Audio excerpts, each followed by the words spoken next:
Welcome to Draft Sickos on the No Ceilings NBA YouTube channel and the No Ceilings NBA podcast feed. This is the show where we talk about everybody from the biggest names to the deepest of sleepers. And back on the show this week, it's Jam Hines. Jam, how are you doing today? I'm doing great. Happy to be tagged back in here tonight. I appreciate you having me back on. Yeah, well, this is one of those episodes where I kind of put myself in a tricky position with the column that I was going with for this week. And I was like, I got a lot of deep cut guys I got to talk about. Who's the guy that knows every player inside and out? That's Jam Hines. So I had to have you back. Too kind. So very, very excited to have you here again. We are going to lead it off talking about PJ Hall this week from Clemson. So he had a bit of a slow start to conference play, 6'10" senior. And now he is kind of back to cooking against North Carolina. Had 25 points, was 4 of 10 from the 3-point line, 9 rebounds and 3 assists in that game. PJ Hall is a guy that's sort of been in that, depending on who you are. I mean, I know, ceilings and me personally, I've been a fan. I've had him kind of late first throughout this draft cycle. A lot of mainstream outlets have him more as a second round guy. But I've been a big fan of him throughout this season, but recently he's sort of hit this cold streak, the 3-point percentage. It's down to 31%. So great to see him get that shot back going against North Carolina. Jam, what's sort of your temperature with PJ Hall at this point? And are you sweating the sort of downtick in 3-point percentage at all? I think we're really in lockstep with PJ Hall. I know you were someone that liked him a lot coming into this year, especially what he did going through the combine process and all the pre-draft stuff as well. That was one of my concerns too, just to kind of the downtick in 3-point shooting for him this year. One thing that in general has really got me concerned, obviously the drop down, but in the catch and shoots, he's 31% this year after shooting 39% last year. And then also what really has given me the pause for concern with him right now is the unguarded threes. Mm-hmm. So last year, he shot 42% on 38 attempts. Do you imagine these are kind of more the wide open varieties? Obviously, when I look at it from an NBA perspective, those are probably some corner threes. He's going to get a lot of open threes. And those are the ones you really want to knock down, especially for a stretch big. And then this year, he's shooting 32%. So there is a drastic shift down. But in that North Carolina game, as you mentioned, he came out firing and was aggressive, picking pops. You couldn't tell that he's been in a slump. So I love to really see that type of mentality. And I really do believe he is one of the better shooting bigs in the class. So long-term, I do believe in the shot. I do as well, yeah. And I think the fact that he's kind of built up a solid track record like between last year and this one. So like if you want to kind of elongate that sample size a little bit, he's still at around 35% in total over the last 2 seasons. I think something else that has me a little bit optimistic, like you mentioned, the unguarded, it's like that's the stuff that you really want to see because those are the shots that he's going to get a lot at the next level. But I do like the fact that just looking at synergy on plays where he's the pick and roll kind of pop man, he's 35% on those. So that's at least nice to see that like something he's going to be asked to do at the next level a lot is just screen, get his feet set and knock those down. So like at least that's something that I can kind of point to as a bright spot for him. I do still think he's made enough other improvements as well that I don't want to say he can. It's going to be tough for PJ Hall if he's not like a good shooter at the NBA level. Like if he's a below average shooter, the case kind of falls apart. It's like he's really got to be there. But I do think the improvements that he's made as both a passer and a rim protector are going to help him stay in a rotation when he does go through a slump like this at the next level. Because I think there are some guys where the shooting is kind of everything. And we're going to talk about one of those guys later on. That like they go cold and then their usefulness is just kind of depleted. Where with PJ Hall, at least he's going to rebound. He's gotten much better at kind of steering opponents and protecting the rim and drop coverage and just protecting the rim as a whole. Always had a strong chest around the basket, but now it's he's just more effective in general on the defensive end in terms of making guys miss, in terms of popping off the floor and blocking shots. Guys are shooting, what was it? Yeah, 36.8% at the rim against him in the half court this year, which we love to see. Really good number for a big. And he's a good decision maker. He's going to keep the ball moving. So he's not one of these guys that if he goes cold is completely without skill. And yeah, and I just like how he passes. There's other stuff he can do on the court, I guess, if he goes through a cold stretch. Where do you kind of think his percentage needs to be at the next level as a 3-point shooter? I think it needs to be right at what the career average has been, that 35% mark. I think that's good enough, especially with all the other ancillary skills you described and his ability to attack closeouts and make a play. Pretty good finisher and pick and rolls as well, too. So he does have that versatility to pop. He had a nice dunk against North Carolina, showing a little bit of that explosiveness that he can, especially when there's a runway. Yeah. And he's physical, very good screen setter, as you said, too. I just like his energy and the motor that he brings as well, too. So he does have that going for him to support when his 3-point shot isn't falling. Yeah, and this comment from Dirty Dancer, I think is interesting. It's something I've kind of struggled with too. He says the lack of rebounding makes me lose interest in PJ. I've always wondered how much of that is, at least this season, is playing next to Ian Shefflin. Because Shefflin is like one of the best rebounders in the ACC. Like, he is just a physical force. And even though he's, 6'8", and he's more doing it from that power forward kind of position, and Hall is around the basket a lot, I don't know. I've struggled with that a little bit this year because it feels like Hall physically is the best he's ever been. Like you mentioned, that like when he's got a runway, that explosion that he can show off at 2 feet is really impressive. He's not like a great second leap guy, and he's not super twitchy in space. And I think that does actually show up on the glass as well in terms of like how quickly he's able to set his feet and then pop off the floor and get to a rebound. But I'm not like totally married to his rebounding numbers this season being indicative of what he is as a rebounder. And then like even last year, he was playing through injury a lot of the year and things like that. Like maybe I'm just kind of deluding myself a little bit, but I think the fact that the rebounding has been better this year is encouraging enough, and I can kind of write off the rest of it to an extent. Yeah, I'm right there with you on that. He has taken the jump up there and rebounding, and then on the offensive end of the glass too, at 2.2 offensive rebounds per game. So he's creating more second chance points as well too. So that speaks to the activity on both ends of the glass. It's something that you want to see. Obviously, it would be great if he was a volume rebounder. In the ideal world, I want all my bigs to be double threats. I mean, that's, I think at the end of the day, you want your bigs to be able to score and rebound and protect the rim as well. But for him, as long as he can continue just to be active there, and it's not like when he gets on the NBA floor, it's like, all right, PJ Hall's not giving us any rebounding at all there, which I don't think would be the case. I think would be more than fine as long as everything else is going well for him, especially shooting. Yeah, I also think it helps him a little bit that I've always kind of viewed him as like a big that you play alongside another big.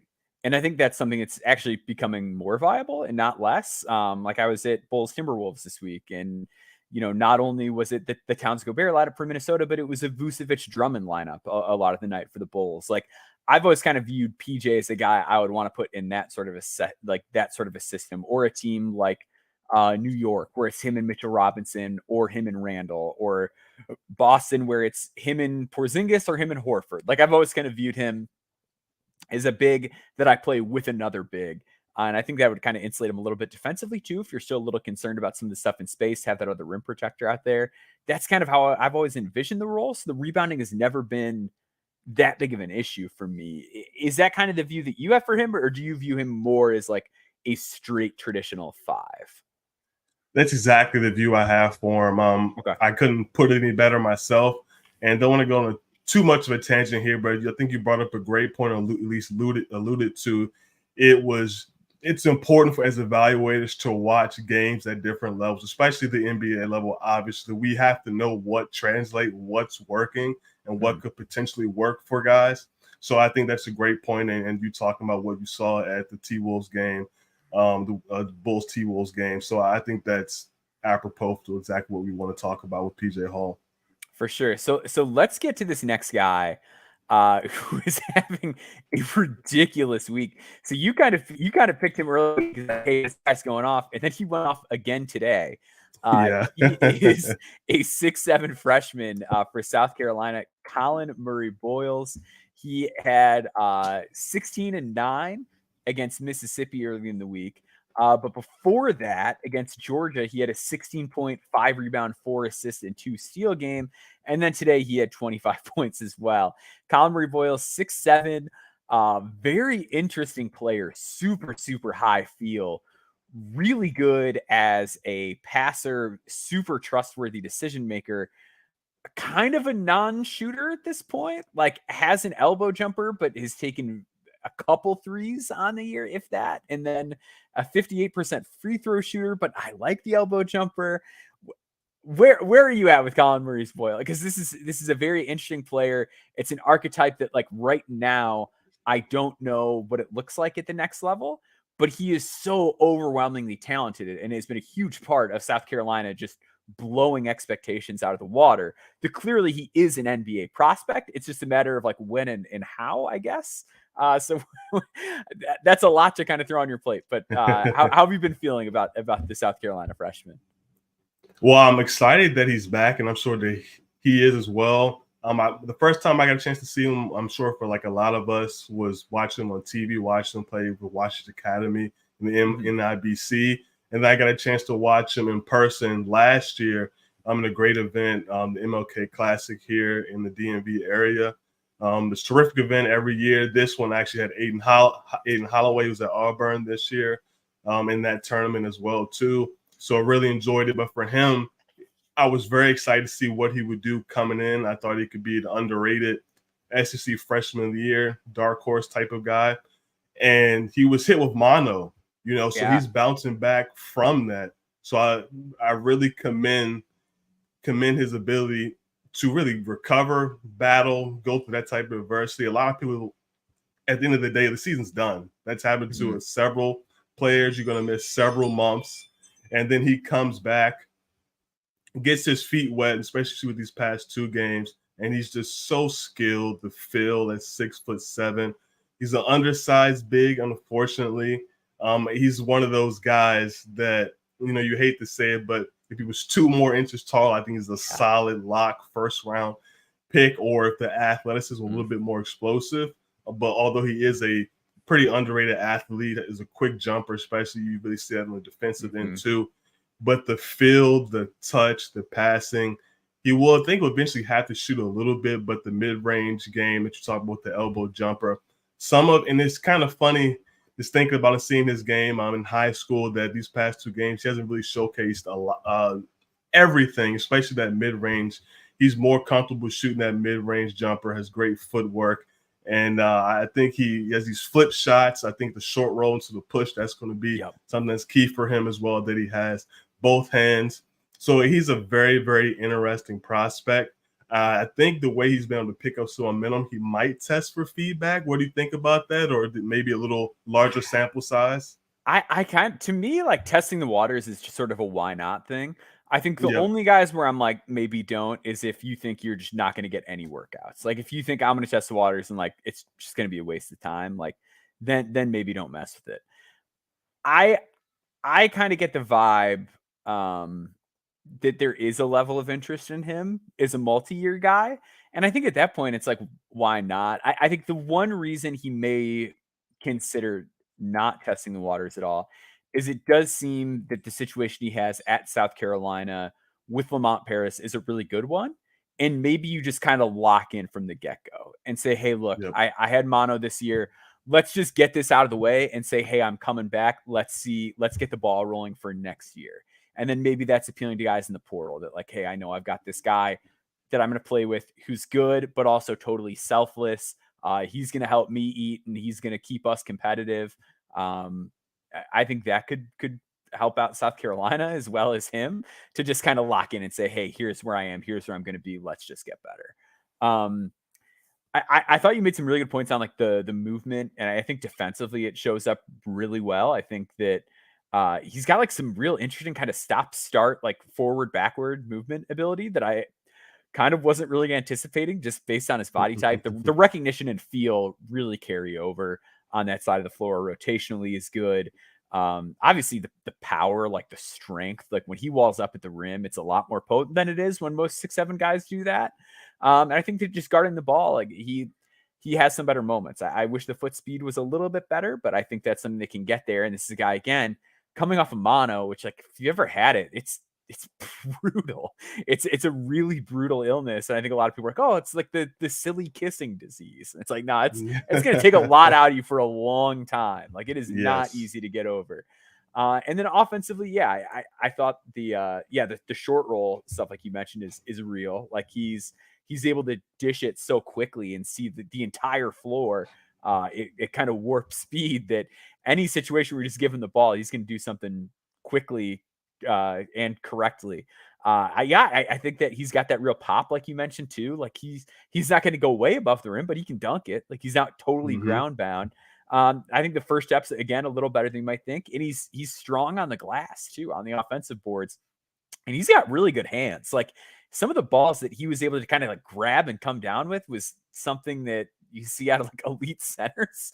Like the rebounding rate isn't anything crazy, but I was really impressed by his hands too, watching him. So I guess the big thing is how much progression do you think the shot needs to have for him to be like a viable NBA player? Do you think he's someone that can get away with maybe being a lower volume 3-point shooter that's just kind of okay, or can get away being below average? Or do you think he needs to like actually shoot?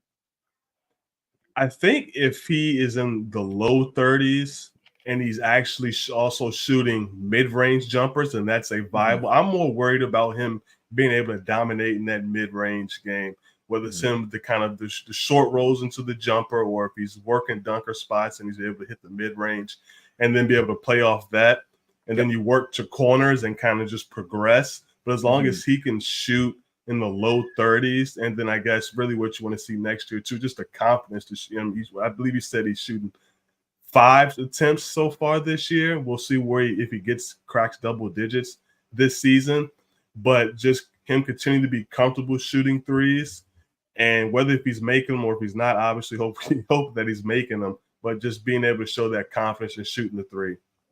Yeah, and I don't think it's like unrealistic. And I mean, maybe this isn't like the best case in the world to make, but a guy like EJ Liddell was somebody that was like kind of a non-shooter with a similar-ish body type coming into college that eventually became a reliable 3-point shooter. Now, in his case, he had a massive injury derailment, and it's really unfortunate. I think that probably plays a part in like why he's a 30% G League 3-point shooter as opposed to a guy that's maybe getting minutes on an NBA official roster. I think that can kind of give him something to shoot for. Like it's not out of the realm of possibility for a guy with a similar build to get there. And I'm kind of with you. I think he can kind of get away with being a below average shooter. Like I always say, like the reason that league average exists is because there are guys that play that are below average shooters. And it's just a matter of like, do you have the other things that can get you on the floor to be a productive player as a below average shooter? And I think in his case, he does. And if that mid range is there, like we've seen a lot of NBA teams go to like positioning a guy at the elbow or the nail that can kind of like pass and dissect the defense from those spots, and either zoom into those spots or run handoffs from that part of the court. Like there's ways to utilize him if he's able to just shoot it from there, if nothing else, and then knock down the occasional three. So I don't think he's got to be like a gunner from long range. I think he can get away being solid. Defensively, do you have any like I like the defense. Is there anything like you want to see him improve on that end of the floor, or are you just happy with it? Like I was pretty content with what I saw in the film defensively. Yeah, I'm pretty happy with it. I mean, he has the weak side rim protection is there. He's not going to be a defensive anchor at 6'7", but you like the rotational instincts, the quick hands that are there. He competes. He's physical. Obviously, teams are going to try to make sure that he switches on and get him in space. He's shown some good things there. of being able to stay patient, use his length. Not the greatest laterally, but he's fairly fluid there. And I think content, like you said, I think that's a perfect word for his defense. Yeah. So I'm interested very much so in the long term. I think he's one of these guys that like has just made it abundantly clear that he's going to be in the mix at some point, even if it's not the most traditional game. Sometimes it's these guys that are a little bit quirky and unorthodox that end up making teams miss on draft night and really paying off in a big way. We're going to take a quick break. On the other side of the break, we're going to be talking about VCU's Max Shulga as well as Akron's Enrique Freeman. Stick with us.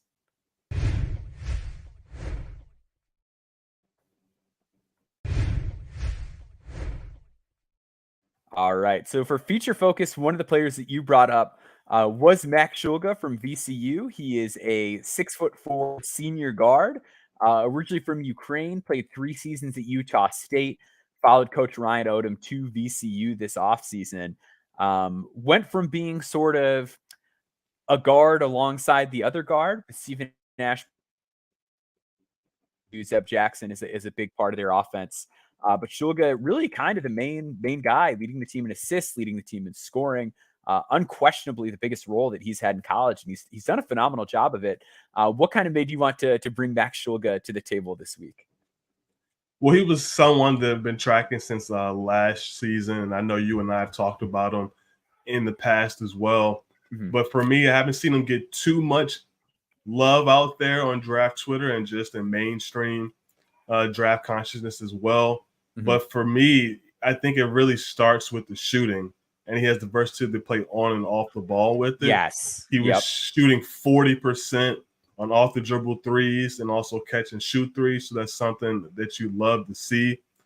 And I think what would surprise me if you haven't seen him or maybe seen him maybe once or twice, there is some self-creation there. There is some juice. He can go hit you with a couple combo moves, loves the step back, very fluid, can create space in that way, can run pick and rolls as a playmaker and a scorer too, gets the mid-range game, finish below the rim, pretty skilled there, crafty there as well too. Can make advanced reads out of the pick and roll and also the regular connective stuff if he's playing off the ball. So there's really a lot to like, and I think he's legitimate 6'4" in that range. I wish the defense was a little bit better to play point of attack, but I think you're kind of nitpicking for the most part for the other stuff that he can give you. I'm hoping a lot of guys that we end up talking about and focus on, especially with the Sickos, they're going to end up being Portsmouth guys for the most part, at least the older ones. And he's the one that I'm excited. I'm hoping that he'll be in Portsmouth this year, and I think he'll turn a lot of heads.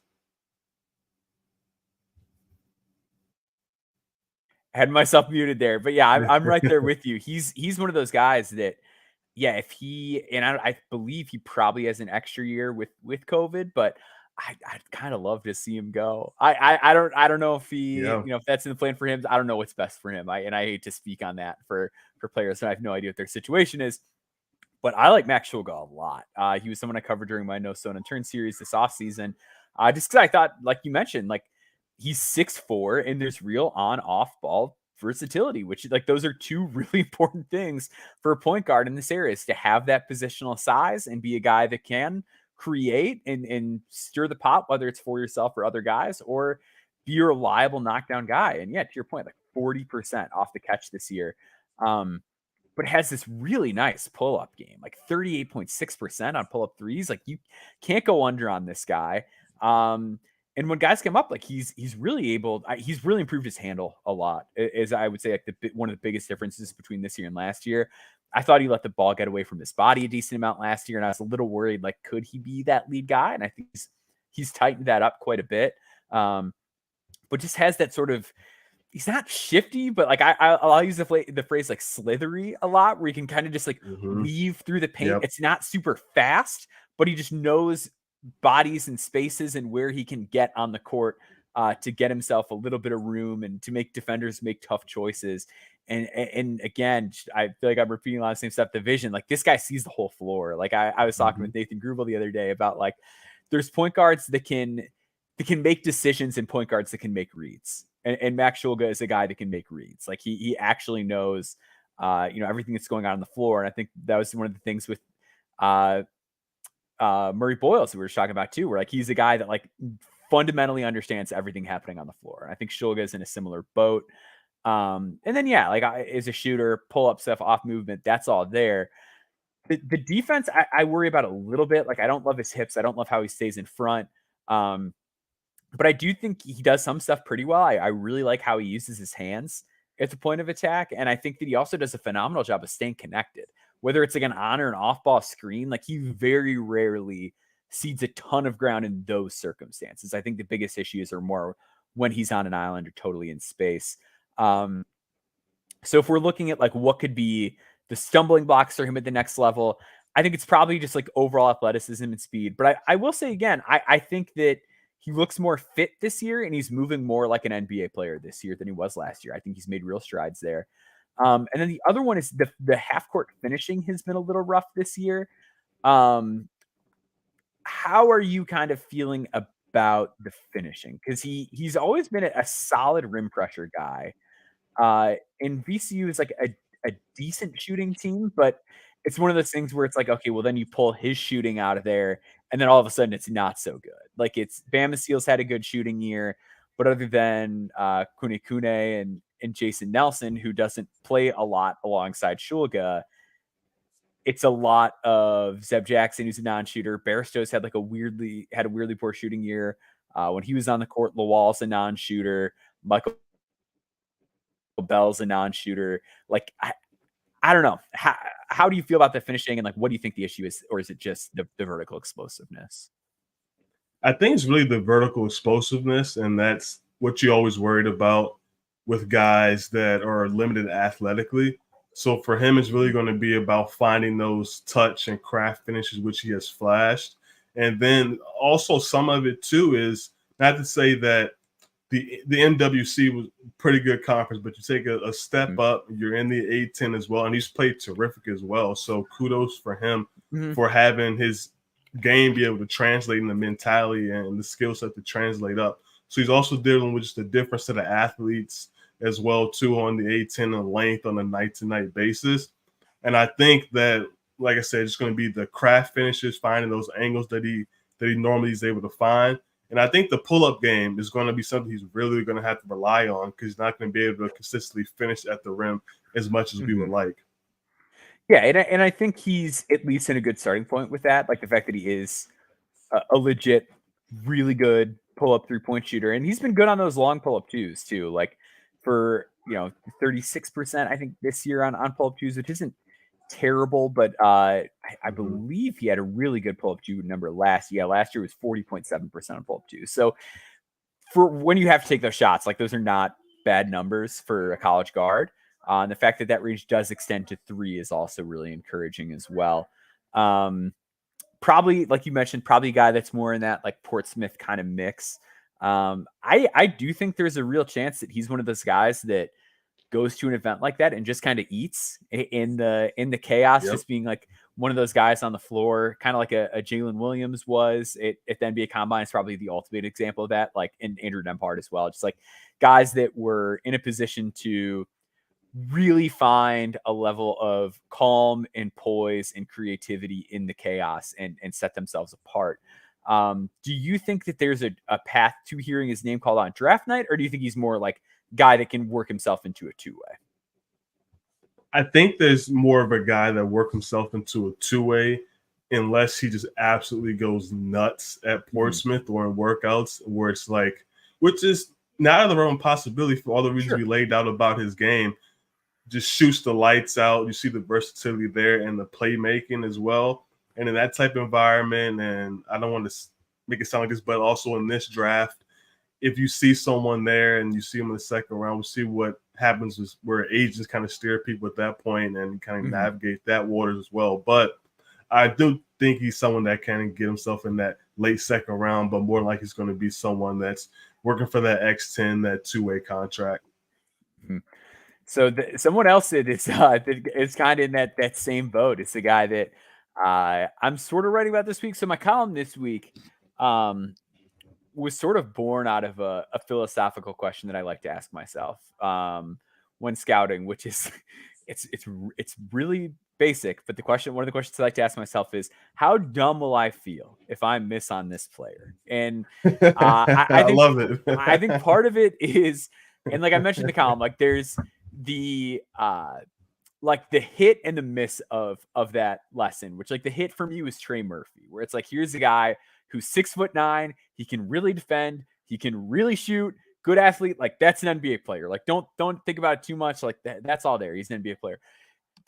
The inverse of that was Walker Kessler, who I missed on badly because I got too cute with it. I ignored the fact that this is a guy who had a freaking 19% block rate.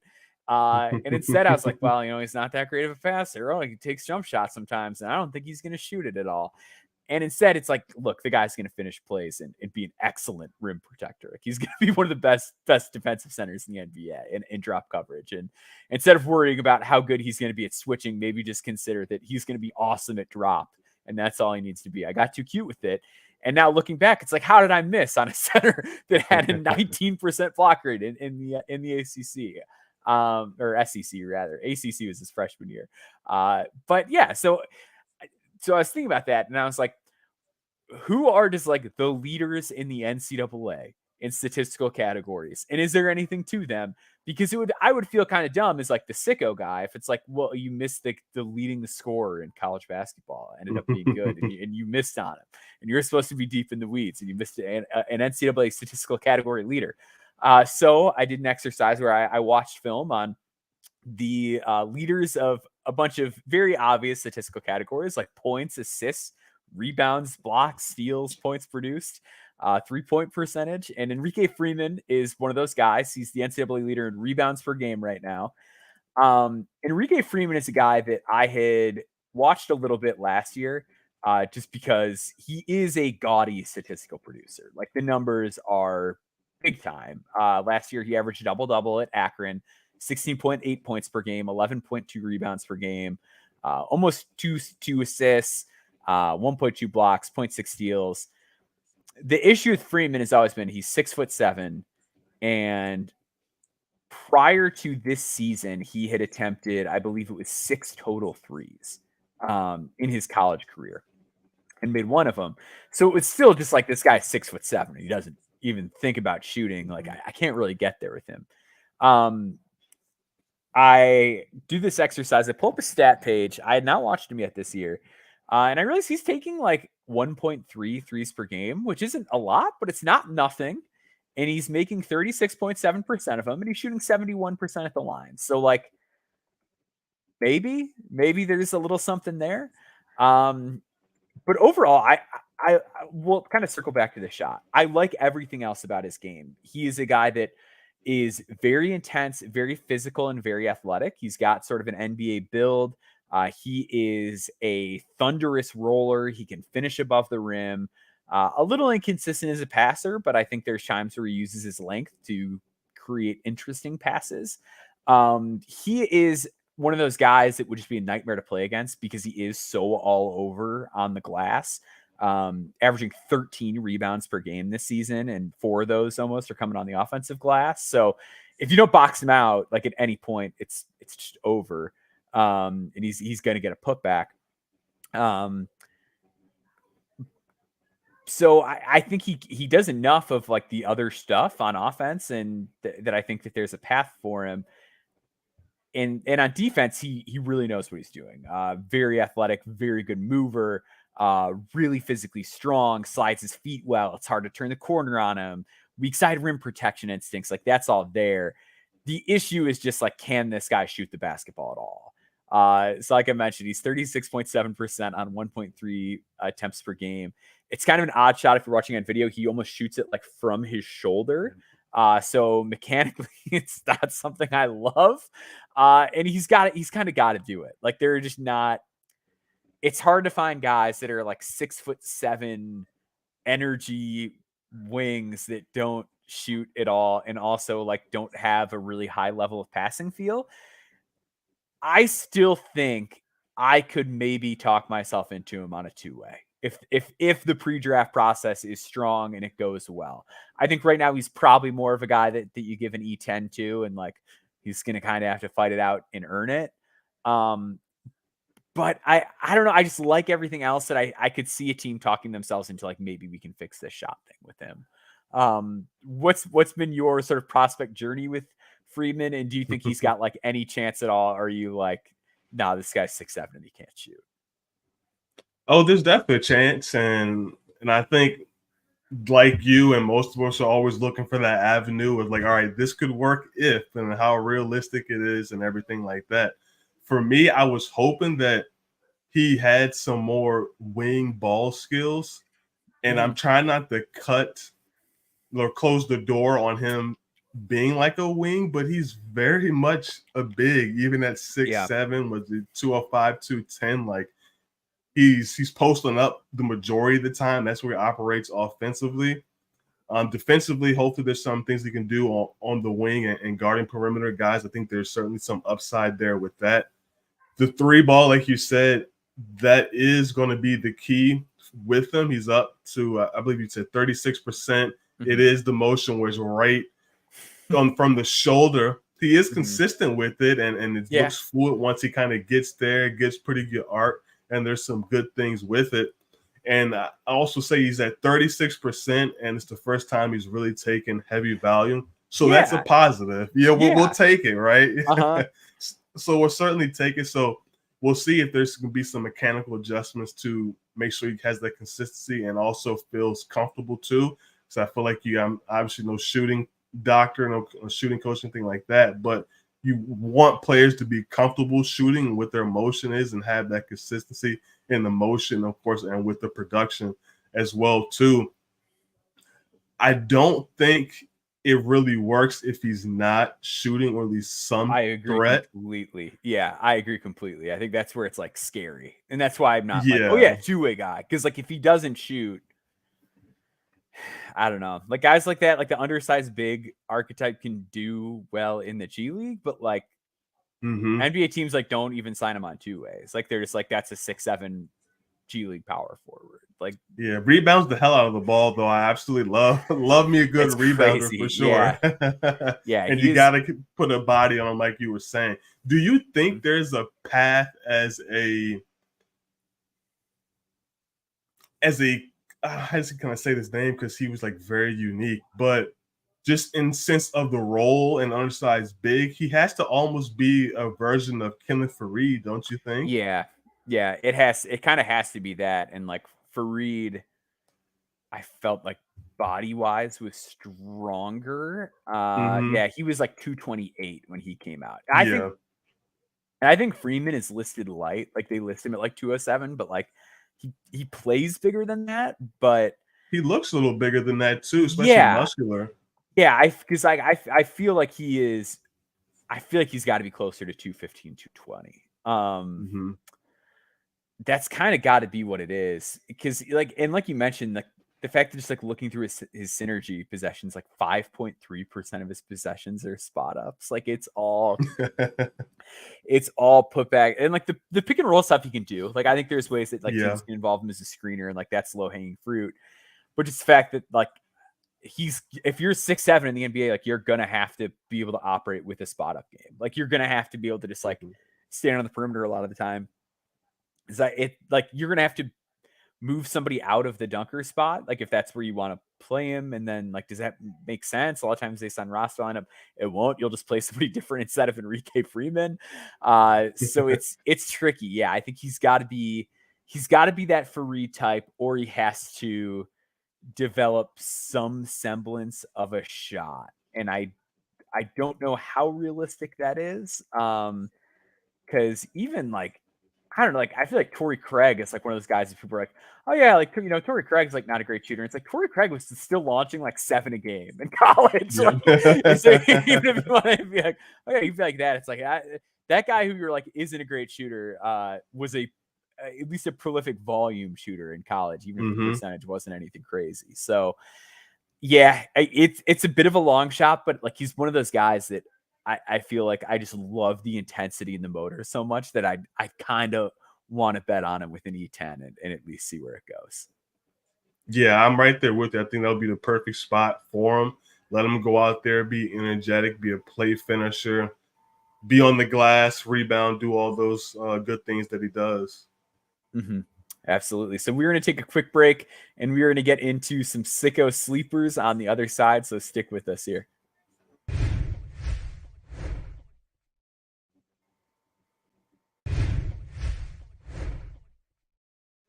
All right. So I actually wanted to lead off with one of your guys here, Igor Milicic Jr. We talked about him super briefly on the show last week, but I didn't have anybody to bounce him off of. So I really want to get your take on him. He is a 6'10 junior at Charlotte, who does just like a little bit of everything. Like he's a good 3-point shooter. He's efficient inside the arc. He defends. He can pass a little bit. Like I love Igor. Like Igor's been top 100 for me, and like a guy I would actually consider drafting if you were to go in this year. It doesn't feel like there's a ton of momentum behind him, but I really like him. What are your thoughts on Milicic? I really like him as well, and I'm happy to hear that I'm in good company with this. Pass, dribble, shoot, big, skilled, good build to it, 6'10". He's not overly hulking, but he does have broad shoulders, defined biceps, just really mature body as well, too. Good frame with the strength and length combination as well, too. Legitimate big man that can go out and stretch the floor, can do little things off of movement, get up and down the court, runs well, and hit the three as the trail man as well, too. Mm-hmm. So he does that versatility as a 3-point shooter. When he's working in the post, good footwork, good touch, some craft down there as well, too. And I'm just really happy that he's always looked good as a shooter with some good moments, some good production. He was at 33% last year and a good volume, 112 attempts. Then he takes the jump up this year. He's at 38% on 4.5 attempts per game as well. So I think him being a shooting big is very legitimate. Can attack, closeouts, fluid athlete, weak side shot blocker as well too. Is at 2 stocks per game. So there's a lot to like about with him as well. I'm trying to figure out. I want to see where you are on this as well. Does he mostly drop? Can he switch? Can he give you a little bit of both? Is there some defensive versatility on that end? Mm-hmm. Yeah, I really buy the defense. Like I think he can switch and be like a forward at the NBA level. Mm-hmm. The Duke game is probably like the best game to get a feel for his defense. Yeah. Like so I didn't have like the well-rounded picture of him going in. I think that you had. Like I don't think I watched a Charlotte game last year. And then this year, and like he was at Virginia the year before that, and just like did not play a ton. So like he was pretty new to me when I went into the film a couple weeks back, and like man, I loved what I saw. But the Duke game, like there's a possession in that game where Mark Mitchell goes at him, and he just kind of sticks with him the entire drive, and then ends up blocking his shot. There's a Filipowski drive where he meets him at the rim and blocks a shot. Like I do think there's enough of that like drop coverage instinct, rim rotation, like wiring there that he can do that stuff. But I also think that like his feet are just good enough that I kind of trust him on the perimeter, given how long he is and given how well he uses his body, and that his frame, like you mentioned, is pretty well developed already. I think listing him around 225, like he's got the body for it. So I kind of like him just out on the perimeter. I think he's more than good enough there, even if the feet aren't like excellent. I think the size and the strength more than compensate. Where are you at with him in comparison to someone with a fairly similar skill set, and especially maybe a role too? We already talked about in PJ Hall. Where is that gap, or in tiers? Is he with those two guys? So I like PJ a little bit more, because I think PJ I view more as like a slightly, I guess, more traditional big man. And I just think a lot of NBA teams could like really use a solid, skilled backup center, or a backup 5. And I don't really view Igor as the guy that I'm playing much at the 5 at the next level, even if it's like I mentioned with PJ earlier, it's kind of like you're still sort of playing him with another big, where I'm viewing Igor more in the role of like a forward. And then I think your competition's just looking a little bit different at that point. Like I trust PJ a lot more to bang bodies, set meaningful screens, and protect the rim. Where with Igor, it's more like you're this solid, solid but not great perimeter defender. I don't really buy the rim protection stuff. It's more like you're a forward who rebounds and has really good size on him. I think processing and like passing feel wise, PJ's probably a little bit ahead of him. I do think it matters too that Hall's playing against better competition as well. So I'm Absolutely. higher on Hall, but I think that's an interesting philosophical question that I think a lot of teams, like depending on their need, might want to ask. Because like if I'm a little thinner at a forward spot, and if I'm more looking for like a forward that I could almost maybe slide down to the 3, like Mm-hmm. I'm like really high on Igor's movement and ability to move, but like I think Igor definitely fits that a lot more than PJ Hall does. Yeah, I completely agree. And then a couple of names that just popped in my mind now. Wouldn't say they're comparison, but maybe just type in a role. And you talked about a bigger guy, like a forward that's playing the 3. Is he comparable to someone maybe like Dean Wade Yeah. or Santi Aldama? I don't want to go the Mm-hmm. international route, but being Yeah. at a small school, big guy, similar skill set as well. That's kind of the roles I can see him kind of Mm-hmm. operating and trying to thrive in at the NBA level. Yeah, that's almost exactly what I had in mind, or even just like roster fit wise, I was thinking a team that has a philosophy similar to what Utah does, where like they're just really comfortable putting a bunch of tall guys on the court together. Like you Yep. could put out like Yep. Walker Kessler, uh, Taylor Hendricks, and Igor together. Like that is a 3 that you could run with. Or you could do Markkanen, Kessler, and him. You could do like it just a lot of different lineups. You'd run like John Collins, another big and Igor. Like there's ways Mm-hmm. to make it work with him. That I think that's kind of what I view him as, is like jumbo lineup forward, or just a 4, depending on kind of what you're rolling with. But I do think in those jumbo lineups he could work well too. Yeah, that makes a lot of sense. And then what you had led off with too, I agree that he's completely draftable, at least for me. And Yeah. I can certainly see teams talking themselves into it. I'm not to say they have to really go that far to talk themselves into it. The skill Mm-hmm. set and the fit, the positional size is all there. But I can certainly see him being a top 60 guy. Absolutely. Yeah. I mean, this is a guy we're talking about 6'10" and doing all this stuff offensively and taking almost, 9 threes for 100 possessions and hitting 38% of them and moving into some of them too. Like it's not just boring, wide open, standstill shooting stuff. It's a real deal shot making with him. So he's Yep. a really impressive guy for me. Let's go with let's do Kobe Brea next, who's one of the guys that I brought here. So I wrote about him in the column as well. He's the NCAA leader in 3-point field goal percentage. I think Brea to me is so I mentioned Brea last week in my column. I did mid-major game of the week, and I got some pushback from some other people in the evaluation space where I was like, yeah, he's probably like a summer league guy, like G League player or whatever. And some people were like, I kind of like Kobe Brea a little bit more than you. So when I did this column, I saw he was leading in 3-point field goal percentage. I was like, all right, let me watch him with a closer eye. I came away a bit more optimistic just because the shooting is like bananas. Like he's just under Yes, it 48% is. from deep on the year. He's taking 13.4 attempts per game. That is ridiculous, especially for a guy who's 6'6". Like most of the guys that are that accurate on that high volume are like those tiny guards that just go overseas. They're usually not 6'6". As far as Brea's game goes, like where I would say I'm still a little bit lower on him. I do think he has some connected feel as a passer.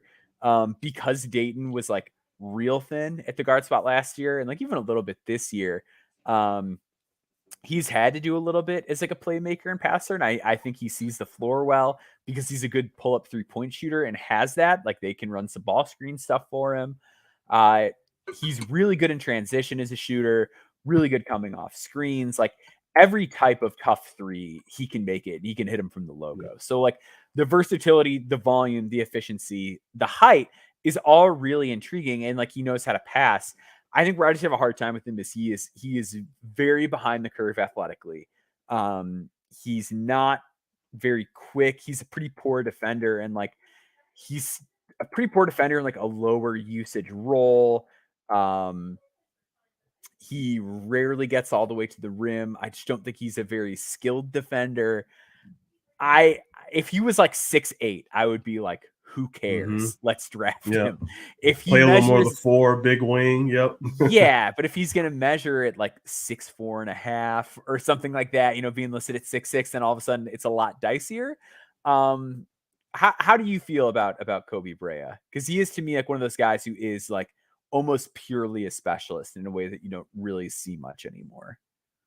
Yeah, I mean, you hit it everywhere there about him, and that's a lot of what my sentiment has been on him. I thought he would really break out after it was his red shirt sophomore year, I Mhm. believe, where he won the A10 sixth man of the year. The shooting and everything, it looked great then, and he's continued to take it to another level this year. And it looks like you said, much like a specialist. There's some connective passing there, but it's like, how connective is it really? Like, what level of it is? Is it kind of like rudimentary the way that he's is a connective passer? If he's not hitting threes, what else is he doing? And I Yes. don't know, and that's what's tough. And we talked about the size. If he was 6'8" taller, that helps a little bit defensively. Maybe you can do some more things as a cutter. It compensates for the lack of ideal athleticism if there was more height there, but it's not. But just he just has to continue to be a dead eye shooter. He has defensive tools; they just aren't Mhm. quite utilized consistently. But strong frame, pretty long arms, good positional size. But it comes down to if he's not shooting, what else is he exactly doing? Yeah. Yeah, there's just such little margin for error. And then it's also the stuff of like how easy is he able to get open at the next level too? Like, because teams, I mean, they'll have to respect him, but like, is he going to have the speed and the shake and the ability to like pivot and change directions and free himself the way that a guy like a Jordan Hawkins is able to? And like, does he have the gas to run all game the way that a guy like Jordan Yep. Hawkins does? And like, Jordan Hawkins is still a guy that has like found himself on the outs minute wise or sent back to the G League at portions of the season. And he's an unbelievable 3-point shooter. He's obviously Mm-hmm. smaller than Brea, but like, it just shows how hard it is to carve out a niche when you are almost entirely perimeter oriented in the modern NBA. So I think he's interesting. I think teams will definitely kick the tires on him. I'd be stunned if he's the guy that's like not in that Portsmouth mix whenever he decides to go out. I Mm-hmm. believe he does have another year. I'd assume he uses it. But yeah, interesting guy because the shot is so good, but just doesn't feel like there's a ton else. I want to end on one of your guys because I think he's fascinating. So I'm going to do one more of mine real quick before you go back to yours. Vonius Yeah. Woolbright. Woolbright is a guy that I think does have. There's definitely some NBA interest in him that I'm aware of. He is a 6'5" graduate at Western Carolina, NCAA leader in points produced per game. Absolute stat sheet stuffer. Like Yes. 22.6 points per game, 12.4 rebounds per game, 5.4 assists per game. He is the offense. He is Western Carolina's offensive output. Really creative passer, really sees the floor well, super pace heavy, very just kind of going to slow it down and find ways to eventually get to a spot that's advantageous for him or for a teammate. I have no idea what this guy's game looks like at the next level. He is a poor outside shooter. He is 25% from three on low volume. I don't know what he does without the ball. He is averaging 0.5 steals and 0 blocks per game this season. I don't know what a complimentary version of this looks like, and it's tricky because, like I said, he's not a bad athlete, but he's 6'5", and he's like he's more of like a lanky 6'5" than like a David Roddy 6'5". So it's not Mm-hmm. like, well, I'm gonna screen him and run him downhill and do this to like get him the ball with a runway. I think the fact that like Darian Sebron and Hunter Maldonado, like, you can look at that one way or another where it's like those guys are shooting better in the G League. So it's like maybe put him in the G League. He figures out a shot or whatever. And then the counter to that is like both of those guys are playing in the G League and not on an NBA roster, like an everyday NBA roster. So I'm a little dubious of Woolbright, but there are smart people that I talk to in basketball that love him and are really infatuated with just like a guy who does so much on offense and has this level of feel. I've never really seen it, but I could see a team talking themselves into it. How do you feel about Woolbright? Yeah, it's hard not to be intrigued for someone that stuffs the stat sheet in the manner that he does and play things. Like you said, it's not going to be, he's not going to have the usage, the same type of scale that he's going to project to have at the NBA level. So it's like, what does that complementary role looks like? What is the off-ball role? And then I laugh because as you talked about Kobe Bryant as well, what does he do? Like, if his main thing isn't there. So if he's not able to have the ball operate in that manner, he's okay at cutting, but we don't really see it much because he's probably has the ball in his hands. Obviously, the shooting is the main concern, is the huge swing skill. And if he's off the ball, of course, you know, how much spot-up shooting is he really doing? Is he does a good job of attacking the space and kind of get to where he wants to go. So I do like that about him as well. The rebounding, maybe you can get in a situation where they're playing a lot in transition, like he rebounds in and out of his area. He's tough. That triggers lots of grab-and-go situations. Doesn't mind playing in the post. He's skinny, strong, I like to say. So he fights through contact and those type of things. But the jumper really does not look that bad. He'll kind of go to it occasionally, getting to pull-ups after he's attacked the space and sometimes in the post as well, too. But, you know, he just doesn't shoot a lot of threes, not really to take much. I joked before with Steve when we were on the Reds Ball podcast to talk to him about, I was wondering if he would be a better shooter right hand, and then only because he's so good with his right hand. I watched a game. I forgot which game it was. We started off, and it's just like, if you did not know him, it was the first game watching him, it looks like he's right-handed. He skipped passes right-handed. He's going to finish right-handed as well, too. Like, he's just so comfortable using his right hand for everything. But I highly doubt he'll switch hands and shoot, but it was just something to think about. He is unbelievably ambidextrous, which is like something I noted in the article, like really good finishing with both hands, but also like passes one-handed in a really like rare way where it's almost like a water polo player, or like the way that he's just kind of like, will sort of like palm the ball out there and then just like whip it to guys.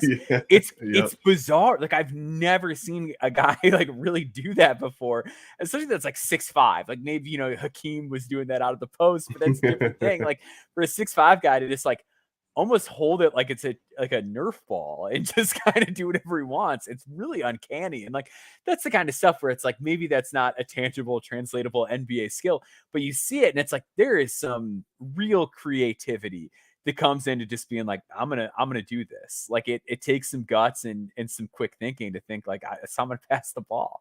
But yeah, very, very interesting prospect. One of those guys who I would be really surprised if he doesn't get an Exhibit 10, because I think teams are just going to be so blown away by the production that he's going to get looks. Yeah, definitely a guy I think is going to be in the mix. The other sleeper that you brought this week is a guy that I'm really interested in, a guy that is very much in the mix for No Sun Unturned 2024. Really interesting long-term prospect. Darren Buchanan Jr., a 6'7" freshman at George Washington. Give people the rundown on him. Absolutely. So I had to come back on here and show my DMU folks some love. Darren Buchanan's from Washington, D.C. Freshman, built like an absolute tank already. Like, it's a near NBA ready body. I think it's listed at like 235, 6'7", stout frame, powerful. He uses it well. I think he's still learning how to consistently use it to his advantage. But he's a two-way upside, more of a shot maker than shooter at this point. Slasher. Has some creation with him. That's going to be one of the things, if he can be a consistent space creator and self-creator. But right now is really a slasher. Plays very hard. competes. I think he can defend multiple positions. Good athlete as well.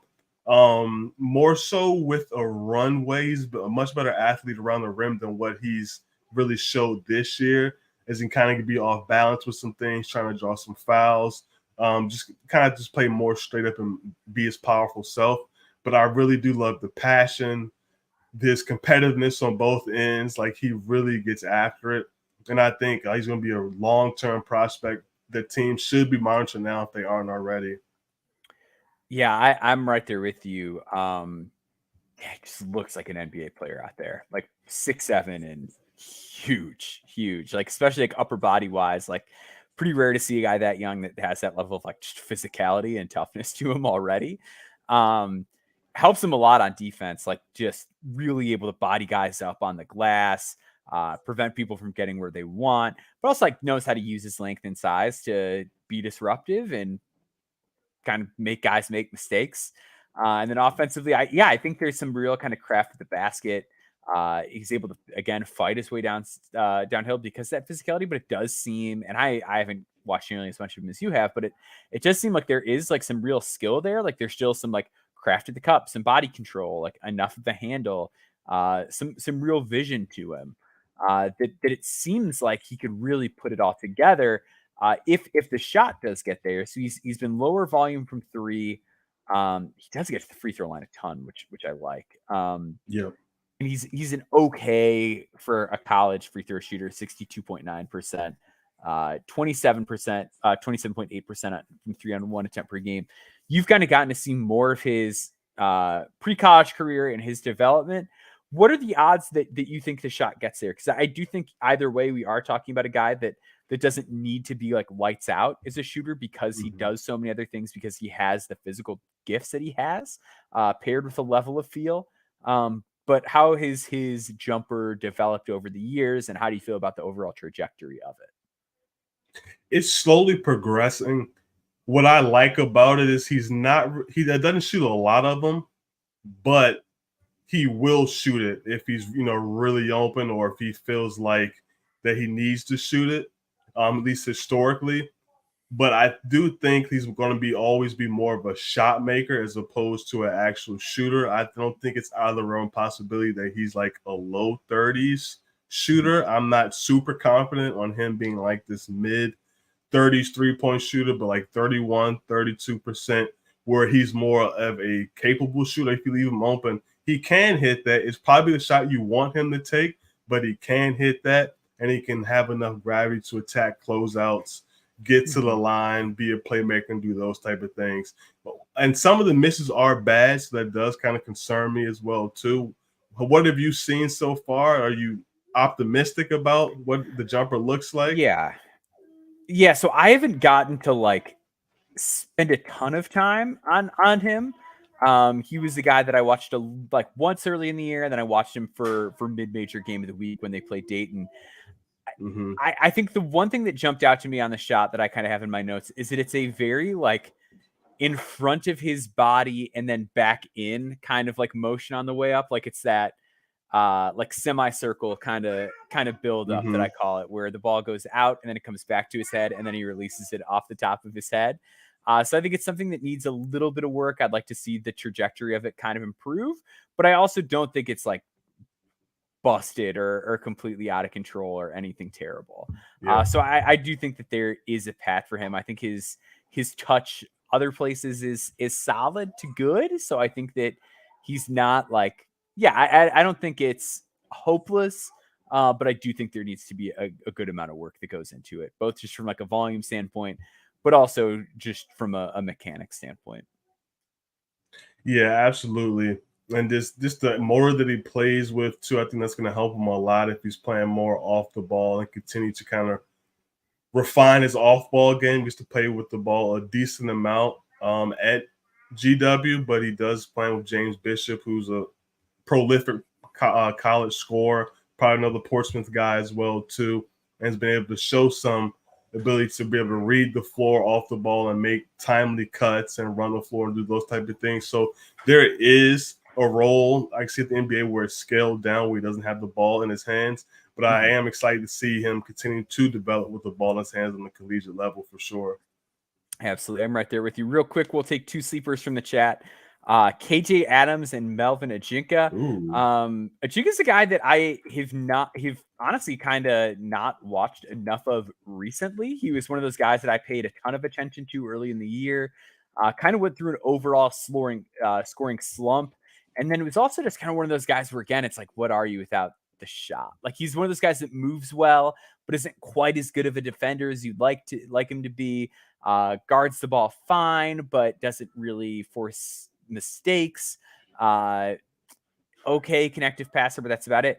But now back up to 38% on three from the year with that lightning fast release. Zero dip on that bad boy. Like, really pretty shot and cape off movement. And he's 6'8", so he's a guy that I think probably needs to be in second round discussions at the very least, but have not gotten deep into the film probably within the last month. Any Ajinka takes from you? No, I love the names right there, and I'm in a very similar boat for you. I saw a lot of them during his FIBA play. Haven't checked back on him as of late, but you love the quick stroke. Has to be a shooter, good athlete. Obviously fits that 3-and-D role. That's the hope for him. But with his size, athleticism, the shooting numbers appear to have stabilized, or at least are to a level where you feel pretty comfortable that he can knock some shots down. So I do think that's absolutely worth someone you want to consider in that second round. Yeah, and then KJ Adams, I've never been a KJ Adams guy, but I'm more intrigued with him now than I was last year, now that he's showing more of the passing stuff. I'm still a little, like, I don't want to say dubious of it, but like, he still throws some really bad passes, and I shouldn't kill him for that because he's still much better as a passer than he was a year ago. But occasionally he just makes some mistakes that I get really frustrated with. I'm always really skeptical of just like non-shooters at that size, and the fact that he's still the same free throw shooter he is. He's still completely gun shy. I don't really think anything's going to come of him as a shooter. I think he'll like get looks from teams when he comes out. He's got fans on our team at No Ceilings. I know that we have people on our staff that like him. I've just never really been sold. I think he's an awesome college player. I just don't see the fit for like 6'7", completely unwilling to shoot guy, which like at least with an Enrique Freeman, I'm like, hey, you're trying and you're doing okay. Like if KJ Adams did that, like I probably have him like top 80 at the very least, because he's so versatile defensively and so explosive at the rim that like, sure, I'd kick the tires on him at that point. But right now I'm more like, show me something as a shooter before I consider you an NBA guy. How do you feel about KJ Adams? Yeah, shooting no doubt has to be the swing skill. I like how he's been able to impact a very talented Kansas team doing a lot of different things, and he has the physical tools there with very nice frame, good size, the length, athleticism are all there. My thing with him outside of the shooting is, what is the elite NBA skill? Is it the defense? Is it the versatility of the defense? And if it is versatility of his defense, is that truly an elite skill? Like, where does that kind of rank amongst the elite skills? So it's like, he said, show me something. Like, show me what the elite skill is, that when a coach is out there, put him in the game, what I know for sure is he going to do? I guess it's defend, but is that an elite level? And is that someone that's draftable? Or you look to kind of add him more around the margins, which I think is going to be the route most teams go, look at to get him somewhere in the X10 contract.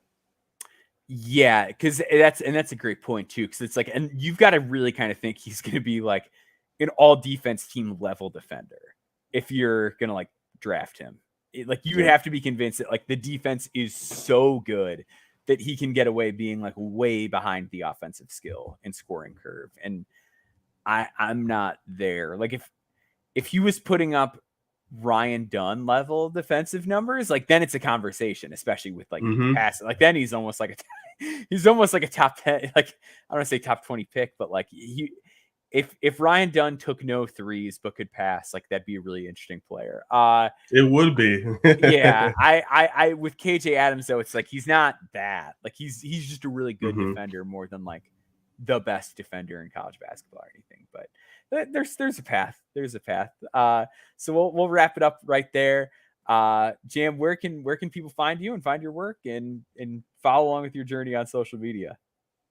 Oh man, this is always a blast. Had a great time talking about these prospects and just being a part of these sicko conversations and everyone joining in as well in the chat. So appreciate y'all. Appreciate you, Maxwell. You can find my work at Draft Digest and follow me where I'm doing most of my posting and public content on Twitter at Jam on the Boards. And like I said, I really appreciate it. It's been a great sicko session. Absolutely. Yeah. It is always a pleasure to have you here. Like I said, when I go deep in the weeds, I was like, I know Jam has watched all these guys. I know that he's able to come on the show and talk about these guys in depth. So one of the best guys in the space. Make sure you were following him and following all the work that he puts out there, listening to him on Resball and following his work at Draft Digest. So thank you for joining us. Make sure you're following No Ceilings at No Ceilings NBA. Make sure you're following me at Boundboards on Twitter. Check out the article this week on the NCAA statistical leaders. We got a big mid-major game of the week with Colorado State in it. A lot of interesting guys on that squad. And then some fun, quick hits in that column as well. So make sure you stay tuned for that. Jam, thanks again. And until next week, thank you all for joining us.